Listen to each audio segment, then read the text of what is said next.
दोस्तों, legal and legal में एक बार फिर से आपका स्वागत है। कल शाम से एक पत्र सोशल मीडिया पर वायरल हो रहा है, खास तौर से वकीलों के ग्रुप में।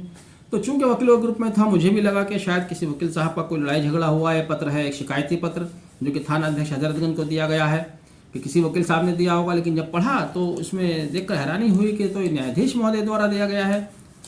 वो न्यायाधीश जो दूसरों को न्याय देने के लिए बैठे हैं, वह खुद भी न्याय के तलबगार हो सकते हैं। हमारे देश में संभव है और ये हो रहा है।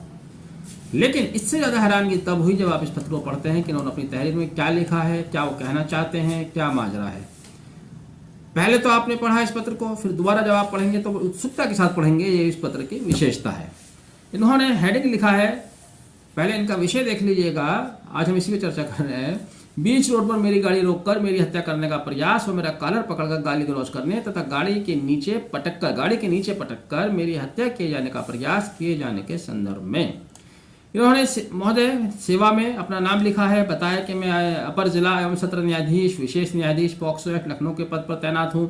आवास भी बताया। इन्होंने बताया कि शाम 7:40 17/10/2023 को 7:40 पर वो कहीं जा रहे थे। जब रास्ते में अपनी गाड़ी लेकर जा रहे थे तो पीछे से एक अज्ञात नाम पता का व्यक्ति जो लगभग 28 साल का, लंबे चेहरे वाला, दाढ़ी रखे था, अपनी गाड़ी, उसका नंबर भी बताया इन्होंने, तेजी से चलाते हुए उससे मेरी गाड़ी में बाएं में टक्कर मारते हुए रोका व मेरी कॉलर पकड़कर माँ बहन की बद्दी बद्दी गालियां देते हुए गाड़ी से नीचे उतारा तथा गाड़ी से नीचे उतरकर जान से मारने की कोशिश की। वह मेरा जान से जोर से गला दबा दिया। घटना के समय मेरी गाड़ी में मेरे न्यायालय में नियुक्त मेरा अर्दली, उसका नाम भी दिया है, मौजूद था, जिसने किसी तरह से मेरी जान बचाई। तो न्यायाधीश महोदय को भी जान बचानी पड़ गई। अब आप देखिएगा, बहुत सारी चीज़ें हो सकती हैं जिस पर हम चर्चा कर सकते हैं, लेकिन मोटी मोटी बात यह है क्या कोई अनजान व्यक्ति जिसकी आपके साथ कोई रंजिश नहीं है, आप उसको जानते नहीं, आपके साथ कोई पहले से उसका कोई मामला नहीं है, सड़क चलते ऐसे ही किसी भी व्यक्ति की जान लेने पर उतारू हो जाएगा जान से मारने। फिर जान से मारने की नीयत से हमला करना, उसकी डेफिनेशन क्या है?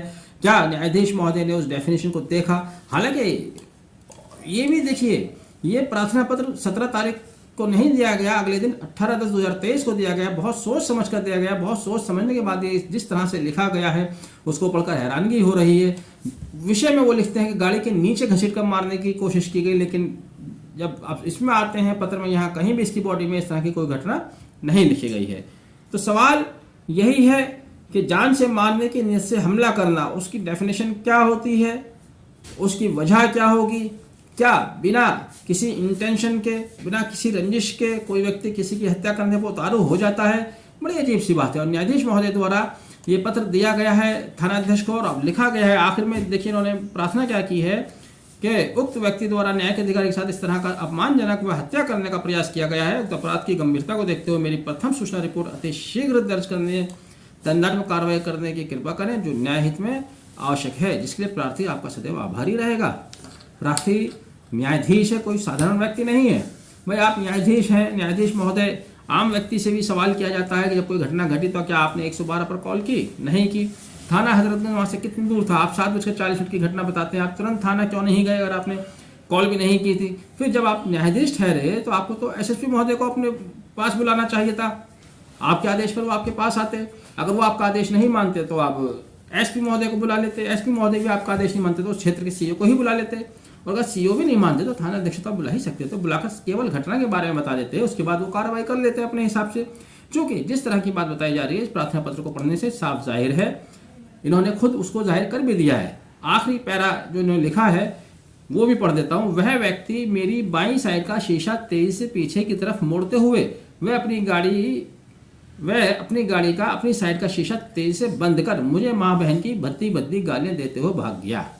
तो ये जो उन्होंने आखिर 2-3 लाइनें लिखी हैं, बस यही झगड़ा है, ऐसा प्रतीत होता है।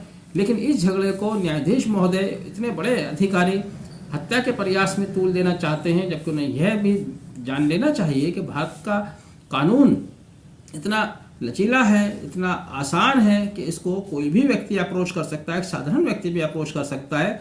जिसके साथ आपका झगड़ा हुआ वो भी गाड़ी में था, बहुत साधारण व्यक्ति नहीं है, लेकिन बहुत ही ज़्यादा साधारण व्यक्ति भी है, कोई रिक्शा चलाने वाला भी है, वह भी आपके विरुद्ध तहरीर दे सकता है।